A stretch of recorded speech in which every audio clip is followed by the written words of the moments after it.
Good morning, everyone. Thank you for being here. Thank you to Yale and the Center for Interdisciplinary Research on AIDS for inviting me, in particular Paul, Elaine, Jeanette, Gay, Leaf, and Julie, who've made it all very possible for me to be here. It's a little hard to follow after hearing the news about Elizabeth Taylor, so I'm going to yield a minute of my precious time for us to take a moment of silence and remember her contribution to HIV.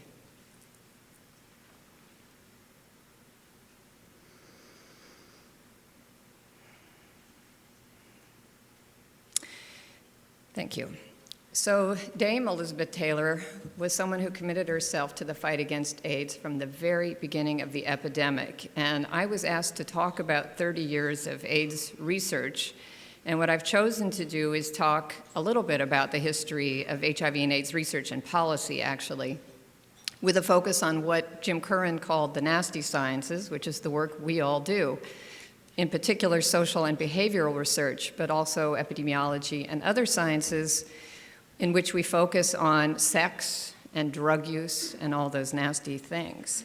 And that's part of the story about how we have fared as disciplines and as part of the research response to HIV and AIDS over 30 years in the US in particular, and how our work as scientists intersects with policy and programmatic work as well. So, I'm going to begin with a timeline, and this is one I, with the able help of my staff who know how to do PowerPoint better than I do, constructed. And we looked at extant timelines, of which there are actually a few good ones out there. And I wanted to highlight just a few in the realm of research and policy. And the point I'm going to make is that some are events or activities or episodes that are really familiar to everyone, not just those of us in the room, but some are things that occurred at the same moment that got much less attention or that are very particularly important to our nasty sciences.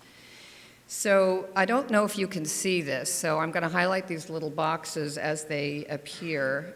Beginning in 1981, when we had, everyone's familiar with the CDC's MMWR reporting the first cases of AIDS in 1981. But in the same year, the Reagan administration moved to defund all social sciences at the NIH, something you hear much less about, and which has had an impact on the response to HIV by the behavioral and social sciences in particular ever since. In 1983, the NIH began awarding grants for AIDS research that did, right from the start, include behavioral and social research. Don Desjardins had one of the first grants looking at risk associated with injection drug use. In 1986, at an AMFAR event, in fact, President Ronald Reagan, for the very first time, uttered the word AIDS. That got a lot of press. And in the same year, NIMH began funding its AIDS research centers. In 1989, and obviously I'm skipping some years just for the sake of time, in 1989, the National Institute on Allergy and Infectious Diseases established the community programs for clinical research on AIDS, which some of you participated in. I know Jerry did, the CPCRA, and that was well known in the AIDS research response. But it was also the year that the Bush administration defunded a peer-reviewed, approved, and partially funded grant to the University of North Carolina for a survey of teenage sexual behavior, or the sexual behaviors of teenagers. So that was one of the first real significant episodes of politics or ideology trumping science and abrogating peer review. In 1991, the Institute of Medicine issued a report that called for strengthening the Office of AIDS Research, which was an office created somewhat virtually a couple of years earlier to manage what was a very quickly growing portfolio of AIDS research at the NIH and to really help target and coordinate the response. But in the same year, the Bush administration denied funding to a second survey of sexual behavior, this time that was going to be among adults, a nationally representative survey of adult sexual behavior done by researchers at the University of Chicago. So this was another one that was peer-reviewed and approved through the Institute at NIH, but squashed at the Department of Health and Human Services. So those two episodes of denying funding to research on sexual behaviors fairly early in the epidemic really set us back. In 1993, as you all know, the CDC expanded its definition of HIV and AIDS, I think we were still calling it mostly AIDS at the time, to include conditions particularly experienced by women like cervical cancer. So we had the expansion of the definition of what constituted AIDS, and that's fairly well known. During that year, the Office of AIDS Research at NIH was given statutory authority by law to organize, coordinate the scientific program of AIDS research across the whole of NIH and budget authority to manage the money. And what's important about that legislation, why I mention that, is because in the law were stated areas of scientific research that had to be staffed and covered, funded, and monitored, including behavioral and social sciences research. And that was an effort from advocates. In 1996, we all know, we had the research showing the efficacy and effectiveness of combination therapy for treating HIV. And that was also the year that the NIH Office of AIDS Research convened an external review of the entire AIDS research program to retool it and refocus. It was called the Levine Committee, named after its chair. And that committee report put new emphasis on prevention and prevention science. Vaccine research certainly got a lot of attention, but in addition, the committee talked about an interdisciplinary approach to HIV prevention science that would cut across biomedical, behavioral, and social science. And out of that grew a special initiative in the office, I was there at the time, in which we were able to fund with separate money on a quicker basis some innovative prevention science projects. A number of you were recipients of those awards. So that helped move us towards a more interdisciplinary prevention science approach. In 1997, the Department of Health and Human Services issued its first guidelines for the treatment of adults and adolescents with HIV and AIDS. But it was also the year that AIDS and Behavior as a journal emerged, which has become very important in showcasing behavioral and social research. It's also the year we had what's called an NIH consensus conference. It's a particular mechanism in which people are brought together where there's some controversy in the scientific literature and come to some kind of consensus. It's sort of an all-nighter and people sleep deprived, so you have to wonder about the recommendations. But this was really monumental because it was the first one to showcase the efficacy of behavioral interventions, particularly supported by the NIH. And in 1999, we had the research that showed a simpler and more affordable version of preventing mother-to-child transmission with a medication, an antiretroviral, in this case nevirapine, that was released. And it was also the year that the CDC published its first version of the Compendium of Effective Behavioral Interventions, which over time evolved into the DEBI, Diffusion of Effective Behavioral Interventions, or evidence-based, I forget what the acronym means. Love it or hate it, that's when DEBI was born. In the year 2000, we had the first International AIDS Conference in a developing country in the Southern Hemisphere that was held in Durban, South Africa, and brought attention to the need and the possibilities of scaling up antiretroviral treatment to developing countries hardest hit by the epidemic, a true turning point in science and advocacy on a global level. It was also the year in which the journal AIDS published a special issue on structural interventions, which was headed by Esther Sumatoyo from the CDC, but where Kim Blankenship and Mike Merson and others who you know were very actively involved and had articles. So that was the first official scientific publication recognition of sort of social and structural approaches to HIV. Skipping to 2003, we all know that President Bush introduced PEPFAR, which was the U.S. global AIDS program that has grown to about a $50 billion program for prevention, care, treatment, and support around the world. And the WHO, the World Health Organization, initiated a 3x5 campaign, which was to see that 3 million people were on antiretroviral treatment around the world by the year 2005. But for us in the nasty sciences, it was also the year in which the Traditional Values Coalition, a very religiously based organization, basically a minister and his daughter, with a lot of press, effectively launched an attack on a couple hundred NIH grants and the researchers behind them based on the content of those grants, which had to do with sexual behavior, drug use, abortion, family planning, homosexuality, and things they just didn't like. And this was a huge ordeal, as many as you may recall. In fact, I think I came to visit you in 2004, soon after this occurred, and we talked a lot about politics and science then. But that was yet again another full-scale onslaught. And the Traditional Values Coalition, although they were the initiators, they had allies in Congress and in the Department of Health and Human Services at the time that put the fear in everyone. Excuse me, I'm sorry. Moving along a few years, again, in the interest of time, in 2008, the CDC issued its new estimates of HIV infection, which, as you recall, said, well, we thought we had 40,000 new infections per year, fairly stable for 10 years. It was more likely 56,000, plus or minus. And that suggested that we weren't necessarily doing all that we should be doing in our prevention response, or that what we were doing was not necessarily as effective as it could be. In moving to 2010, just this last year, we had a lot of excitement in the scientific world when the data from 2 studies looking at using antiretroviral therapy for prevention purposes were presented at 2 major conferences. So the first was a microbicide trial, a vaginal gel. The study was called Caprisa 004, conducted in South Africa, and showed about a 39% risk reduction among women on the gel. And the second was the pre-exposure prophylaxis study published in November this past year that showed 44, now it's about 42% efficacy risk reduction in HIV acquisition among gay and other men who have sex with men and transgender male to females in the Americas. So these were big deals, and things are happening as a result of those.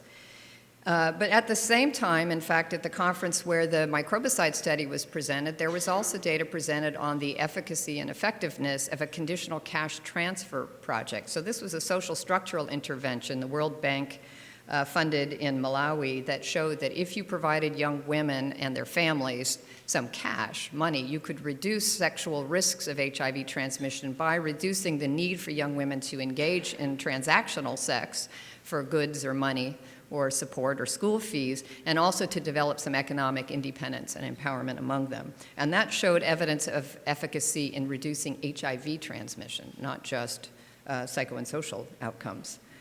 Got much less press, though. And of course, most importantly, as Paul mentioned, we now have, and we had released in July of 2010, the first true national HIV/AIDS strategy for the United States. And I'm going to say more about that. So that's my quick march of history with just a few highlights to make some points about the accomplishments and challenges we have faced in our nasty sciences. But I want to spend the next part of the talk focusing much more on the current context and frames, because I think we all want to be forward-looking. And obviously these frames are very much affected by our history, and you'll see themes that repeat over and again in the next however many years we're at this. But I think that we're at a very interesting time, and I wanted to talk about what are some of the most current contextual factors influencing what we do now and what we're going to be doing, and how things are being framed. So beginning with the National HIV and AIDS Strategy. I know you're going to have a panel on this later in the day, so I did want to bring a little bit of attention to it in the morning.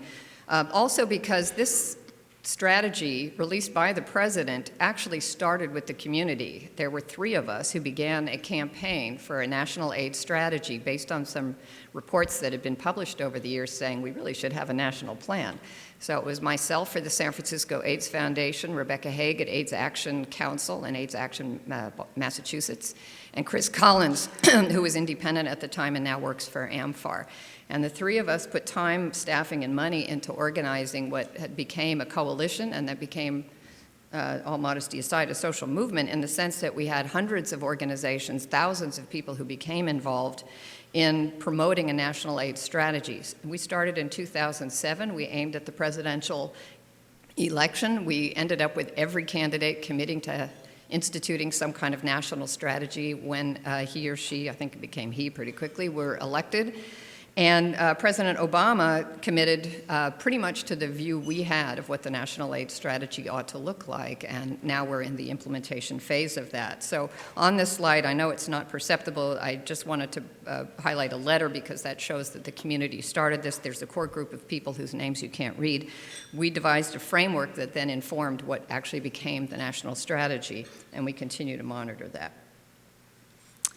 So the national strategy is interesting because it begins with a vision statement that I'm not sure any of us would have expected to see in the most recent prior administrations, that the United States will become a place where new HIV infections are rare, and when they do occur, every person, regardless of age, gender, race, ethnicity, sexual orientation, gender identity, or socioeconomic circumstance, will have unfettered access to high-quality, life-extending care free from stigma and discrimination.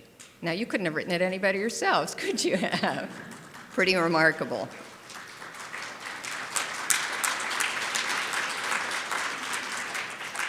And as I think you know, the National AIDS Strategy, which is now a document and it's in its implementation and operationalization phase, has 4 goals. The 3 first ones are the real primary epidemic goals. The 4th is about coordination in the government.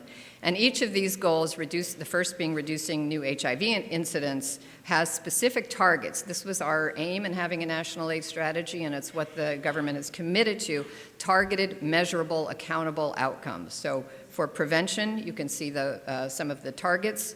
For increasing access to care and improving health outcomes for people living with HIV and AIDS, there are targets.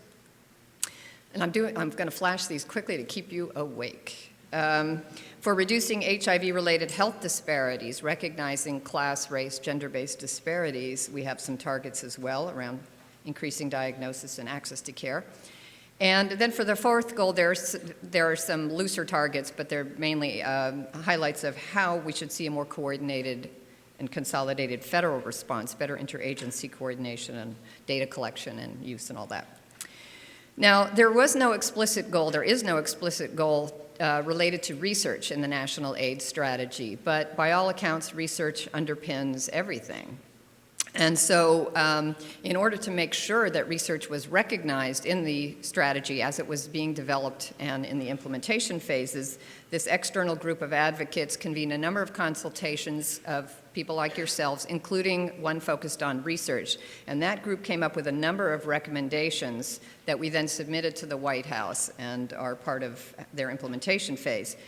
So you can see that some of the recommendations, and these are sort of general, they're not about specific topics to be researched, but they have to do with things like ensuring that we can continue to do basic science, including basic social and behavioral science. You know, that word typically is only meant to refer to biological or natural sciences, basic science. But we have basic science too, the fundamental mechanisms operating the brain and the human person that contribute to vulnerability or resilience. So the importance of continuing basic research, expanding implementation science, which is all the rage now, how to make sure what works well, and so on. That group made a point of saying we've got to keep funding AIDS research, and of course the ever-present better coordination across federal agencies, including things around study sections and the suggestion to give the secretary a special fund to jumpstart projects like we got to do at the Office of AIDS Research, as I mentioned earlier, around novel prevention science approaches. A similar idea was promulgated for the people implementing the national strategy at the secretary's level so that they could get new things happening. And the point was to say we want to think about research in the context of the National AIDS Strategy goals and in service to them. Now, a second effort was undertaken by the Office of AIDS Research itself, who convened a social and behavioral science think tank. Some of you were there. In September, I was co-chair with Tom Coates, and we were asked to put emphasis on the social in the social and behavioral sciences, and again come up with recommendations for the NIH Office of AIDS Research about what to support and how to support research that would be responsive to the National AIDS Strategy goals. We had a number of work groups. I'm just showing you those quickly here so you could see how we organized our conversation. And we actually had the groups start talking to each other in the months before the think tank. So when they came to the think tank, they'd already come up with some ideas that were presented and then mulled over. And we, at the end of the think tank, had a report full of recommendations, and we also had our own vision statement for the National HIV and AIDS Strategy, vision and goals to be realized. A complete, coherent, coordinated response is required that integrates case-finding, diagnosis, treatment, prevention, and care in the context of full recognition of the importance of community involvement and respect for human rights. And a robust social and behavioral research portfolio from discovery, basic behavioral and social research, through implementation is essential. So that was our sort of vision statement. And then we made recommendations in a number of key areas related to the fact that we study, particularly at the social end of the spectrum, complex models, whole people and whole environments influenced by lots of things going on in their lives. And we still are struggling with how to do that methodologically and theoretically. We talked about social process. We made recommendations related to supporting research that actually studies social change. That's scary, particularly to federal funders, because the social change might involve changing them. But it's still essential to HIV and AIDS because we've all been transformed by the epidemic. Of course, there's social and behavioral research that should be attendant with biomedical technologies, and this is what I'm going to highlight now in case I forget to say it at the end. A lot of folks nowadays, when they think about our sciences, they tend to think of us chiefly as handmaidens to the biomedical technologies being developed. Of course, we need behavioral research that will help us develop and implement microbicides and pre-exposure prophylaxis and male circumcision and those sorts of strategies. So it's very much the research in service to those technologies rather than the research in and of itself. So we recognize that it's important to have those contributions, and we want to also still keep focus on our own. Obviously, a new area for research that some of you are already engaged in is around new information and communications technologies, how those both foment epidemics by having people in much more social contact than they might otherwise be and hooking up and those kinds of things, but how they can also be sites and venues for HIV prevention.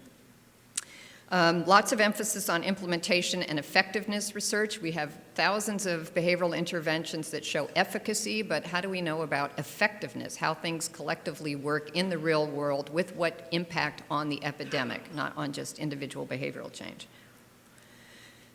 We talked about those research areas, but we also talked about the management of research, because I think, as those of you engaged in research would attest, sometimes it's the bureaucracy, the administrative angle that really can bollocks things up.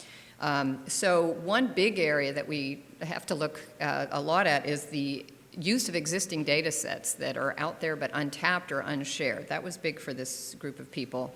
This group went far enough to say that scientific peer review, as much as it should be focused on the merits of a project just for that project's science, really should take into account the public health impact. We're getting a little bit more clear about that.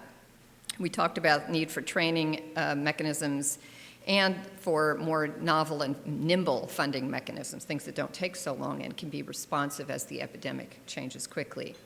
So that's the sort of national AIDS strategy and the role of research as one current context and frame. I wanted to also talk about prevention and prevention research itself, because that's what most people here, I think, are engaged in, not entirely, but, and there's a particular way in which prevention is now being talked about, and it's some version of combination prevention. Here is the official definition from UNAIDS that emphasizes strategic, simultaneous use of different kinds of prevention, different modes, different levels that respond to specific needs of specific populations, so targeted and culturally appropriate, and that make efficient use of resources. This is just, I know it's very busy, but just to show you how combination prevention was operationalized by one person, Carlos Cáceres from Peru, who presented this at the International AIDS Conference. So he had his version of the intersection of structural, which is along the outside. I'm not using the pointer because it only works on one of these, so I'll use my hands. The structural stuff on the outside, the biomedical and the little greenish bulb, and the behavioral strategies in the bluish bulb, and how those intersect even as there are particular ways to focus. So that's one version of combination prevention.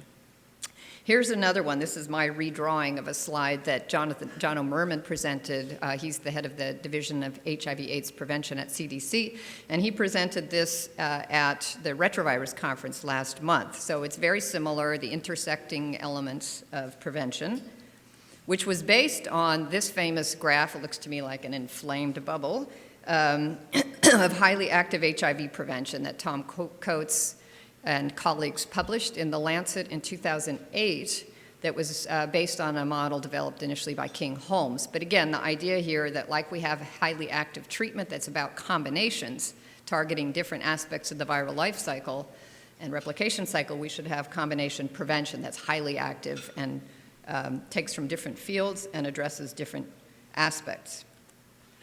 Now, in thinking about how do you concretize that into an actual combination prevention approach, Audrey Pettifor, who's a researcher at University of North Carolina, Chapel Hill, has worked a lot in Southern Africa, came up with her vision of what might be combination prevention targeting young women in Southern Africa who are at anywhere from 2 to 4 times greater risk of having HIV infection than their male counterparts. And she said, well, it would be a combination of an individual behavioral change intervention or set of interventions that get at risk reduction, condom use, male and female, negotiation skills and relationships, those sorts of things, plus pre-exposure prophylaxis. It might be oral PrEP or a pill, or it might be vaginal or rectal gel or other kind of formulation. So some version of pre-exposure prophylaxis.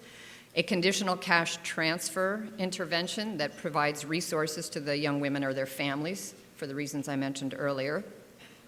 And community mobilization with men that would address what are experienced by men and women of all gender and sexual orientations alike as somewhat oppressive gender norms around masculinity in many cases. And that together, that combination would help reduce HIV risk among those young women. So that's one operationalization of the notion. We have another version of combination prevention. This is the NIH's version, which of course turns everything into a randomized controlled trial. And they are funding something called MP3, which are prevention packages, methods for prevention packages, something like that. There are 6 projects being funded in different parts of the world, and here's how they describe what they're looking at. They're beginning with feasibility and modeling studies to see what are the different prevention strategies that can be packaged for a target population defined by geography or some characteristic of identity that would then be tested in randomized trials to show efficacy and effectiveness. So I can talk more about one of those later, but in the interest of time, I won't.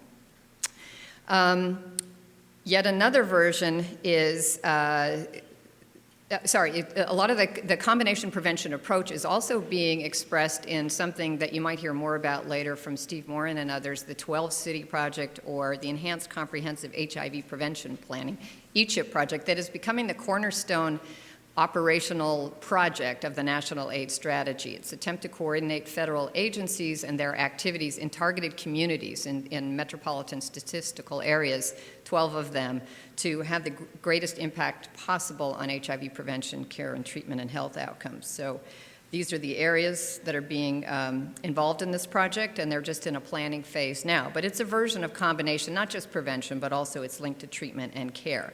So looking at effective interventions, effective strategies, and how those can be combined for greater impact in a geographic location. Yet another version was presented by John O'Merman, again from CDC, at the retrovirus meeting that he's now calling high-impact prevention, and I think this will become the nomenclature of CDC, whose components are listed here: effectiveness and cost, feasibility, coverage of, and targeting, and prioritizing. So my point is that whatever we call it, combination by any other name, highly active prevention, prevention packages, high-impact prevention, all versions are emphasizing multi-level, multimodal, and multi- or transdisciplinary approaches.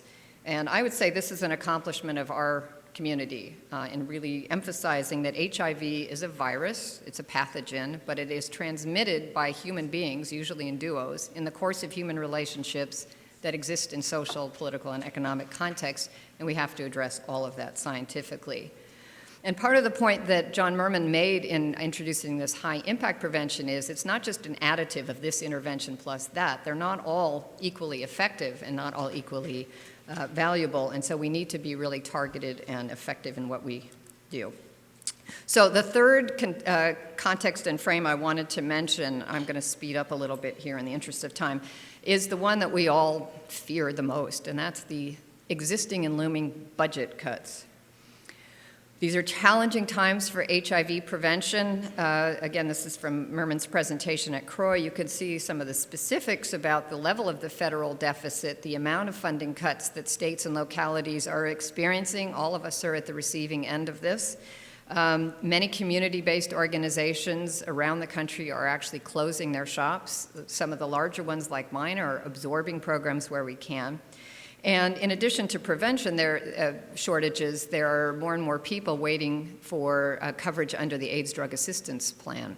What happens in this scenario is that many people inside the AIDS advocacy community, as well as outside and in Congress, start to say, let's rob Peter to pay Paul, and say things like, let's defund vaccine research and put the money into the ADAP, because ADAP is, real and in your face. It's people with HIV who don't have affordable access to medications. So you see people proposing those kinds of trade-offs, which are quite dangerous, but understandable.